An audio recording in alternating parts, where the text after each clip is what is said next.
All right. Thank you, Teresa. It's so good to see you. That was a fun weekend in the Cayman Islands. That was a power packed condo. I want to get going here. You know, uh, Marty did such a good job. He told at least one of the two biggest lies an AA speaker will tell you. The first one is I'll be brief, and the second one is I'll close with this. You know, but I got 35 minutes. So, like King Henry said to his fifth wife, I won't keep you long, but I want to thank him. I'm Charlie Parker. I'm very grateful, recovered alcoholic. My sobriety date's March 22nd of 1985. My home group's the Primary Purpose Group in Austin, Texas. My sponsor is Myers, and we're going to get to hear from his twin brother. And I want to thank Ollie and thank Ollie for thanking everybody, because I just want to acknowledge everybody that had anything to do with putting this thing on, what was, I've got 35 minutes to try to cover this topic, but I mean, it's really not that critical, because the lady after me, she won't mind if I run over a little bit, that's a joke. Katie's coming after me, and we've been watching the clock on each other for a long time, but as I started kind of considering the direction of the talk, because at one point this was going to lean towards Mark Houston, and then we went to the big book, and I am leaning more towards talking about my experience around Mark Houston and what happened with all that. And I'm going, I don't think Mark would have approved of it, to tell you the truth. If Mark was here and he said, hey, can we talk about you? He would have said, no, let's don't do that. And it's kind of like hugging my dad when I got home from treatment. It's like, he wasn't really down with it, but I was like, Dad, you're just going to have to stand there and take it like a man. I'm going to hug you, and, I want to get into my story, because, what happened for me was that around 17 years of sobriety, my experience was a lot like what Marty talked about. A lot of things happened. I've given a lot of talks about what happened during this period between 7 and 17 years. But somewhere around 17 years, I was at a real bottom, and I'd been in a plane crash, and I'd seen a lot of things differently in my life, and near-death experience. And about that time, an old buddy of mine, Tom Pick, I had 12-stepped him into treatment down in Hunt, Texas. And Tom had a little bitty pill problem. I mean, he was taking 125 Vicodin a day. And apparently that's at least one too many. But, he went to treatment down there. And when he was down there, he met one of our speakers who's going to be coming up at the end of this wonderful afternoon we got one here. And Chris told him a lot about the first step and about AA and about getting fired up. And then when he went back to Dallas, he went to the Primary Purpose Group there. And through all that, I met Myers. And through Myers, I met Chris. And about all that, about that time, one of the guys in my group, he called me one day and he goes, Charlie, I heard about a workshop in Dallas and a big book study. And I said, well, let me see what I can find out. I live in Austin, Texas, but I come from Dallas, 200 miles north of us. So I called some people up there, and this guy sends me a flyer for this workshop, and it says Big Book Weekend with Mark H. and this other guy. And I come to Katie, and I goes, we were really catching fire with the program at this time. Tom and I were having conversations different than I've been having for a long time, and we're starting to listen to Chris, and we're listening to other people, and Myers and Bob D. and Bob B. and some of my boys, and Chris Schroeder, who I see was on here. I just love Chris. I went to Katie and I go, Katie, I don't think this is the flyer, the workshop he was looking for, but I think this Mark guy, I think he sponsors Chris, and I really like Chris. I bet we'd like Mark. And with about that much thought, Charlie and Katie hop in a car and drive 230 miles to go to this workshop. Now, this is a guy that a couple of years before that, with 15 years of sobriety, probably wouldn't have gone across town for a big book meeting, much less this was 3 days with Mark Houston, this guy, Mark H. And we walk up, and I love the way Marty said he looked like the Marlboro Man. He was big, manly presence, and I should warn you, I'm a big guy, I shoot shotguns competitively, I ride Harleys, all that stuff. I'm liable to cry like a little girl in a pink dress up here at any minute, you know. So, but when I look back on the power of God moving in my life, it makes me emotional. And, you know, we spent 3 days in this workshop. And I mean, oh my God, at one point, Katie and I, now I'm a front pew sitter. I don't go in and get a seat in the back. I like to sit right up front. And it's so Katie and I are right up on the front row. We're like 6 or 8 feet from the speakers. And at one point, Mark is talking and he's reading, he's flipping pages and he's reading stuff. And I lean over to Katie and I go, my God, what book is he reading from? And I swear to God, Katie goes, I think it's the big book. You know, like, come on, you know, I mean, because I've been around AA for a minute. My home group was a big book study group, like what Marty said, where we'd read a chapter and talk about what our experience was with it and that sort of thing. But I mean, Mark was coming with stuff that I had never heard. And if you know Mark's story, I mean, it's funny. I mean, Mark hit the wall at 9 years of sobriety and wound up taking things to a new level. And I am most drawn, you know, to people. If somebody's never had a fight with their wife or never had any problems in sobriety, I don't know that I can relate to that real well. I mean, I'm most drawn to the guys that work a solid program because they have to, you know, I mean, and I'm drawn to that energy and I can feel it. You know, Marty, my biggest compliment that I can give somebody now is when I go, oh, I'd have drank with that guy. You know, I mean, I can tell you from, I can feel Marty from across the room. You know, but I mean, we come in there and most of us, it's funny, most of us that listen to a bunch of Mark Houston know the Mark Houston arrival package is, I had brain damage, kidney damage, liver damage, everything I own fit into a duffel bag, you know, and I heard him say that so many times. But I mean, we sit in this weekend and I swear y'all, I meditated more in that weekend than I had in the previous 5 or 10 years of sobriety, where we were doing formal meditation. And I mean, and the stuff he was talking about, and I mean, Mark said later, he said, I look like the dog from the guy from the Bose commercial. Did anybody remember that? Showed a guy sitting in front of his TV and his tie's back like this. And it's just like, whoa, you know, I mean, that's the way I felt after that weekend. I come back to Austin and I was jelly brained. I mean, I went to work and my manager, who's worked for me for 30 years, he goes, man, you are out of it. I was like, I got to go home, man. I mean, my head was scrambled with the new information, you know, and on page 100, it says, when we look back, we'll see that the things that came to us when we placed ourselves in God's hands were better than anything we could have planned. I'd read that a bunch of times before I saw the piece that said, when we look back, because I can't always see God working in my life when it's happening. But when I look back on these moments and I look at that Charlie and Katie were in trouble and we were trying to come out of it. Mark Houston had been silent for 3 years. I listened to those CDs later and he goes, I haven't done anything like this for 3 years. It nearly knocked me down because I'm thinking, good God, look at God move. He picks Charlie and Katie up, plucks them up, puts them over here, brings Mark out of a 3-year silence, puts us all together. And the ripple effect from that weekend, I can't even tell you about, you know, I mean, and so, I mean, because Mark, I hear people talking about big book thumpers, technicians. I'm not offended by any of those terms, but the one thing I would say is Mark, in a lot of it was a big book step worker.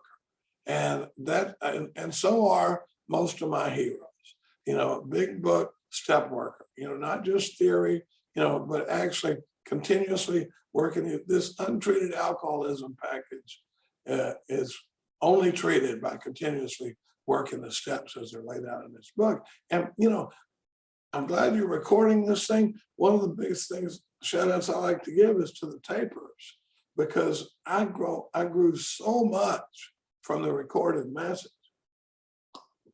And I was fired up about this stuff, as I still am, but I've been driving around listening to it all the time. And I can't even tell you how many times when I would talk about market conferences, people would come up to me and go, Mark Houston changed my life. and I never even met him. All I ever did was listen to him on CDs, and I hear it all the time. It was because it was a different style of speaking. The stuff he was talking about wasn't just get up and talk about. The talks I grew up in AA with were, 40, 45 minutes on how I got to AA, how I hit bottom, a quick pass through the steps, maybe, and then a heartwarming amends story, and then enjoy the rest of the conference, and some of those, now, not everybody's trying to do what I do or what some of us do. I love those talks and everything, what I mean? But there's some talks where I go, wow, I got a warm feeling out of that for a minute, but I don't know what to do now.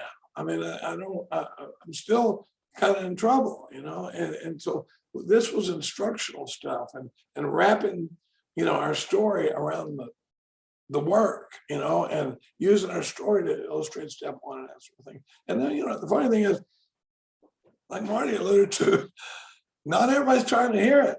I mean, sometimes, I got to be careful. Because one time, Katie and I were at a conference and everybody was frowning, and Katie was up there speaking. And I said, Katie, turns out not everybody comes to the Saturday night banquet to have their face rubbed in untreated alcoholism and what they're not doing, and I got to be careful because I got a bad habit of judging people really harshly for not knowing something that I learned about 30 minutes ago. Am I in the right room? Where it's like, 10 minutes on the other side of an awakening. I'm like, how can you not know this? How can you sit in our meeting and run that kind of BS? I mean, when I did it, for 17 years, and thank God for tolerance. But I mean, well, this is rocking along, and we're working the steps, and we're sponsoring guys and stuff like that. And about come 2006, Mark Houston ups and moves to Austin, and he'd been in Dallas. I've been working, and he says, and he tried like crazy to open a treatment center in Wimberley, and that God wouldn't let it. He wound up opening it in Maine, right outside of Austin, and oh my gosh, I mean, you talk about, it was the Mark Houston Recovery Center. And he wasn't down with that name. He didn't want it to be, but they wanted to, brand his name and that sort of thing. So what the hell? But it was a recovery center. It wasn't a treatment center. In fact, most places you have to sign a treatment agreement. When you went there, you had to sign a non-treatment agreement. This is not a treatment center. This is a recovery center. And what we're going to be about is 12-step immersion. And oh my God, I mean, the thing about that recovery center opening, what a big piece of it was the people we met, and the people we've met since then. I love these conferences. The only thing I'd like better about today would be if we all got to go to dinner afterwards. I mean, I miss you people, and you are my people. But we met so many people. He brought in Chris Schroeder for a workshop, and Katie and I just fell in love with him. We kidnapped him, took him out for barbecue, and we've been cracking jokes ever since then, And Mark wanted that treatment center to be what he called a point of light in the community. He wanted to be bringing in speakers. He brought in Peter Marinelli, brought in Chris Schroeder. He's bringing in all these people to come in and speak with us. And you could go out there on a Saturday night, have a free hamburger, and listen to some powerful speaker. And next thing you know, you're getting to sponsor guys and hear footsteps out there and all this stuff. And we just had so much fun. I mean, I don't know why I'm telling this story, but one night we all went bowling, and it was the damnedest thing. Now, I'm a damn good bowler. I went bowling with Katie one night, bowled a 257, and she's like, "Oh, of course, he's good." But I had my shoes, but I hadn't used them in a while. Well, Mark goes out there, and he goes past the line, and you know what happens when you go past the line on a bowling alley? It's all oil. And all of a sudden, Mr. 6'4" comes crashing to the floor, whaps his head on the mat. And then I get up and I go to bowl, my shoe sticks, and I slam down on my right side. So the next time I'm not going to do that again. My shoe sticks again, I slam down on my left side. And at one point, I'm like, my God, thank God we didn't play tennis. We could have killed ourselves, you know. But I mean, we were having more fun just doing crazy stuff and going around and doing all that stuff. And we tried to make Mark a social butterfly. He was funny, you know. We'd have parties and stuff, and Mark would be set up over there, but he did with these phantom exits, you know, where I think they call it an Irish goodbye, you know, where you're all standing around, then you look around, and you go, "Where's Mark?" And he's gone. I mean, when he'd get to the point where he's ready to go, it's like he's gone, you know, and it used to trip me out. But you know, oh gosh, about that time, about 14 years ago, how am I doing? I'm doing good on time. Okay, about 14 years ago, I started a meeting at my house that we called the Common Solution. I'm sponsoring all these guys, and we're starting to do it. And we decided to have a meeting where we'd get our crew together and be about being one voice, one message, whether you're talking to me or Chad or Todd or Jay or whoever, you should be getting a consistent message based out of the big book and steps and that sort of thing. You know, taking me to where did I set the ball rolling? How did I make decisions based on self? Those sorts of things, and looking at things from an entirely different angle. And when we started, it was me on one end of the table, Mark Houston on the other end of the table, and all my sponsees. And you know, I got to tell you, there was never one time that Mark Houston walked into the front door of my house with that iced Starbucks in his hand that I didn't know this is a big deal. I'm not sure the guys that I sponsored that, but I was like, guys, it ain't always like this, and it ain't always going to be like this. I mean, this is a big deal that Mark leaves his job, drives an hour over here to be with us. And before I forget to say it, right after it was the best day I had ever been involved in. And then one day after he died, I was listening to a talk by his, and he goes, "The best day I ever been involved in is this group of guys on Thursday night." And you could have knocked me down with a feather, because I was like, I knew it was the best day I'd ever been involved in. But I don't know. I couldn't believe he was saying that. You know, it was a powerful, powerful thing. And you know, I'll never forget the first time Mark came to the meeting, because you know, I got a new sponsor now, and all my boys are there, you know, and they're like, "Which way are we going?" You know, I mean, Charlie's got a new sponsor, you know, and whatever I'm going through, I'm taking you down with me. So, you know, whatever, you know, and they're like, "Okay, well, what's this going to be all about?" And you know, the first time you get a sponsor, what do you figure is the first thing you're going to do when you start working with a new sponsor? You know, the first piece of work you figure we're going to do is probably what? Well, we're probably going to write inventory, right? Well, Mark comes in the house, he sits down at the table, the guys are all looking to see what's up. And out of nowhere, Mark goes, "Where are you guys at with the amends process?" And I said what a drunk says when he's trying to think of a better answer. I said, "What?"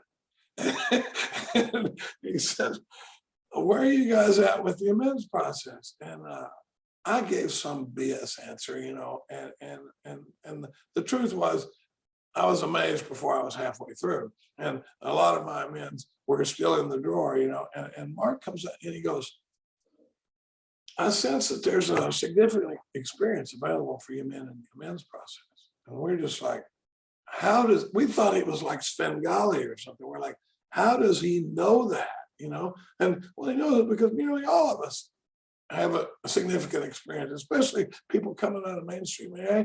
Nearly everybody has a significant experience available in the amends process. And man, he started talking about, you know, working this, and you know, and as the meeting started going along, we started plugging in some of the tools that a lot of you guys are familiar with, but they were cutting edge stuff to us. And it was stuff like we established spiritual consent with each other. And spiritual consent is where, if me and Ali establish spiritual consent with each other, I'm giving you permission to call me on anything you see me doing, whether it hurts my feelings or not. But it's always done out of love and kindness. But you know, that way we're holding each other up instead of co-signing each other's BS. And we like to say, I'd rather step on your toes than stand on your grave. And sometimes it makes for a difficult conversation with the thing with spiritual consent. And now the really hard thing about spiritual consent is, and Teresa and I talked about this one time down the cabin, but it follows what we call the path of consideration. And in the path of consideration, you start a lot of sentences off with stuff like, I'd like to offer for your consideration that maybe, or is it possible that, and what it does is it circumnavigates my ego to the point where I might be able to hear you when you give me a consideration. But the thing about it is, when you give me a consideration, I don't get to respond. I hate this part, because my ego, it wants to tell you right away how you got it wrong. And, you little nitwit, if you understood, from your little pea brain perspective, I can see how you might think this, but if you knew how complicated and complex my situation is, but I don't get to say peep. If you offer me consideration, all I get to say is, thank you, I'll consider that. And I can't even tell you how many times I've had to go back to one of my boys, Chad, had to take the risk of coming to his sponsor and offering me consideration one time. And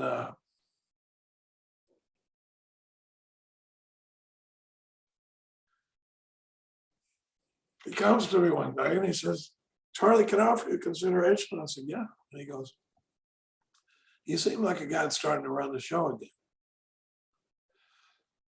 And I had to just go, thank you, I'll consider that. And I mean, by the next day, I was like, dude, you were spot on.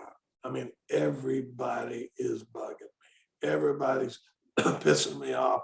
I think that guy at Starbucks gave me a look. Traffic's bugging me. Everybody. And when it's everybody, it ain't anybody. If I'm going to be free, I'm stealing one of Katie's lines. If I'm going to be free, the problem's got to be me. And thank God for having men that love me enough to come to me and go, dude, you're drifting a little bit. You're making decisions that you're going to pay for later, and those sorts of things. And so, well, now we get, and now all of a sudden we're about ongoing inventory, continuously doing inventory. And, because it had been 16 years since I'd written inventory. Well, that's not true. I did one with Myers. Before that, it had been 16 years. But we do 4, 5, and 6, and 7 became a real piece of business where I'm seeing where things are objectionable. And I don't have the power to change them on my own.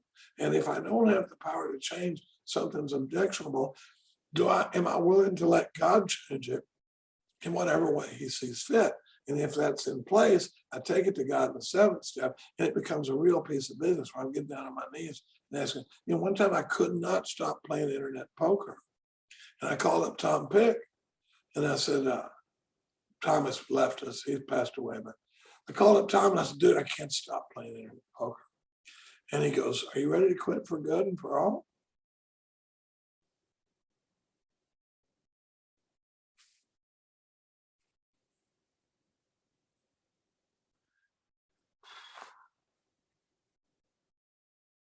And I said, yeah. He goes, get down on your knees and ask God to remove the obsession. I'm like, really? He goes, dude, if God can handle vodka and heroin, internet poker is a walk in the park, and I got down on my knees and asked God to remove the obsession, and it became a real piece of business. It wasn't just, I'm going to get online and look at a few hands. It was, are you going to break this covenant promise that you've made with God to look at a little bit of poker? I haven't played a hand of poker since, and that's been many, many years ago. And it works with so many things, but it became a real piece of business. And now we're about making all of our amends and making amends cards and going to these people. When I started working with these guys, I had 42 amends cards at 17 years sober. And I'll never tell you I've made amends to everybody I've ever harmed, but I can tell you I've made amends to everybody I'm aware of. And new stuff still pops up. I had to make one to a mini storage warehouse in Dallas just, I don't know, 6 weeks ago.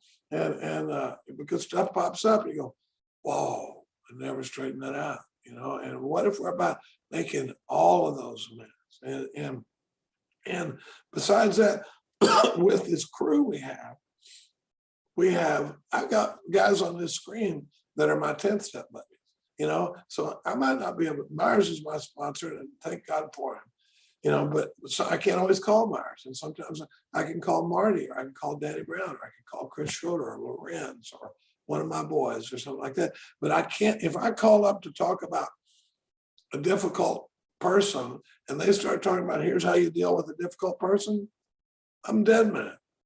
I gotta have somebody that's taken me to an entirely different angle. Where did you set the ball rolling? Where did you make decisions based on self? How would they look at this? What's another angle? And I can't tell you how many times the way our process works is I come into it with a big resentment.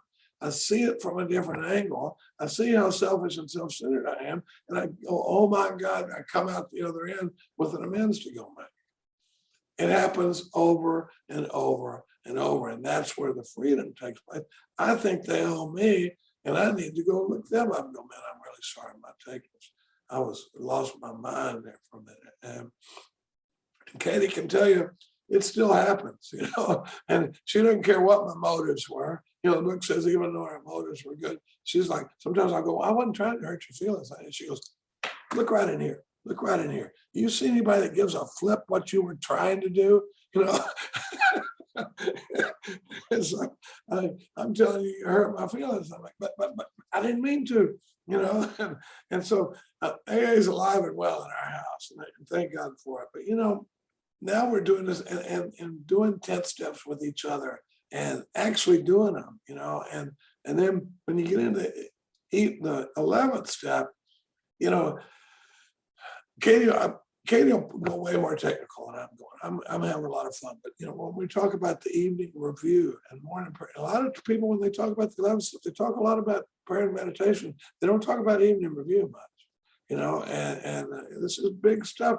And when you come at, when we're doing prayer, getting unblocked, doing prayer and meditation, that sort of thing, this guy comes out the other end with a spiritual awakening, you don't have to press that guy into carrying the message. If somebody's had a spiritual awakening as a result of this process, you don't have to force them to sponsor people. You can't stop them from sponsoring people. And what happens is you start going to the meeting and you share this message, and all of a sudden, people are coming up. I had a sponsor call me when I picked him up when he had 31 years. They called me on Saturday. He goes, I got 2 more sponsees at the new meeting today. I said, really? It's cool. And I said, can I ask you a question? He goes, yeah. I go, were you sharing a lot of meetings before we started working together?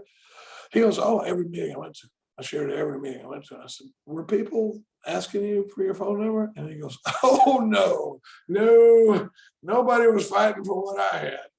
And I always say, that's a pretty good test for untreated alcoholism. If you share it all the time and nobody ever wants to go to coffee, it might be worth checking, but I mean, of course, God knows I judge no man. But this stuff is going on now, and life is different. And Katie and I are having so much fun. And I think back about some of the Mark Houston sayings. Marty mentioned being asleep, dreaming I'm awake, and he talked about demonstrating at a high level. We could talk for an hour about that. And they talk about you take a thimble to the ocean, you get a thimble full of water. Take a dump truck to the ocean, you get a bunch of, and he talked like that all the time. I smell more. One of the things he said was, real alcoholics are drawn to real solution. And when you come with real solution, real alcoholics are drawn to it, especially if they're in trouble. And that doesn't always mean the newcomer. There's people in the rooms. One of the things, here's a little tip I'll give you. When somebody cracks a joke in your home group and everybody's cracking up, laughing, that's when I go to work. Look around the room, and there's somebody that ain't laughing. There's somebody there that doesn't think a damn thing is funny. And that's my boy. That's the guy I'm going up to after the meeting. How's it going? Sometimes you sit down and scratch out an inventory, on the back porch of the meeting, and God moves and stuff like that. And one of my favorites was turning statements into questions, taking statements in the big book and turning them into questions and asking myself, if it says first requirement is that I be convinced, I ask myself, am I convinced? Is this my current belief? That sort of thing, and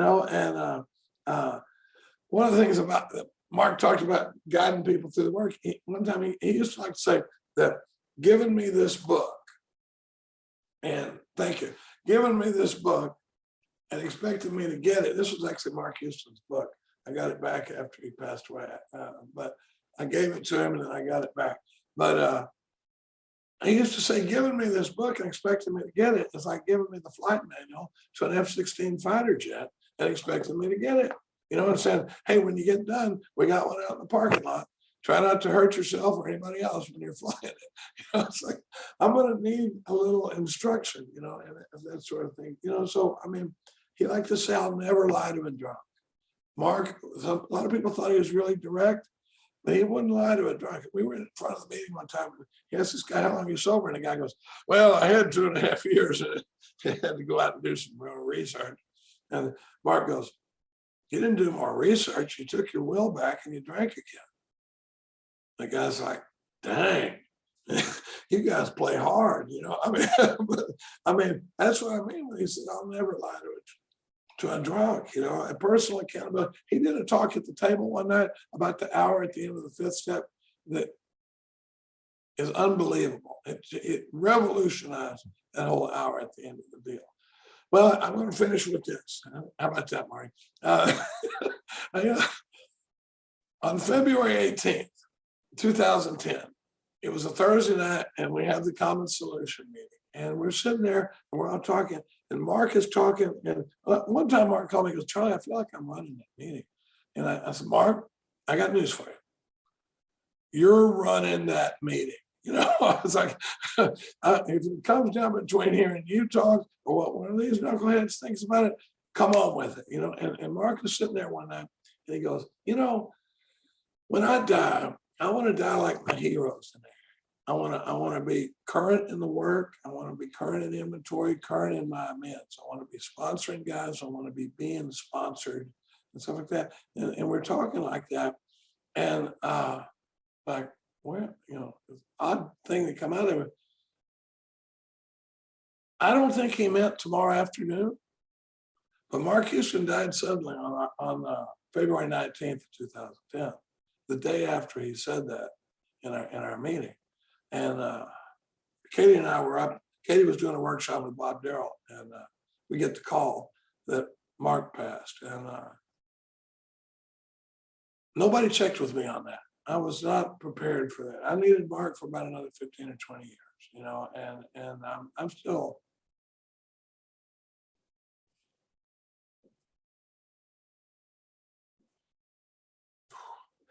I'm still a little tore up about it. And it's been 11 years, you know, but I mean, so Floyd calls me one day. I'm sitting at my desk and Floyd calls me and he says, hey, Charlie, you going to be here this Saturday? And I said, well, yeah, I'm going to be here. We're burying my sponsor. And he says, Mark wants you to say a few words at the funeral. And it was like an out of body experience. I go, what do you mean? And he goes, he made a list of people he wants to speak at his funeral, and your name's on that list. And I'm like,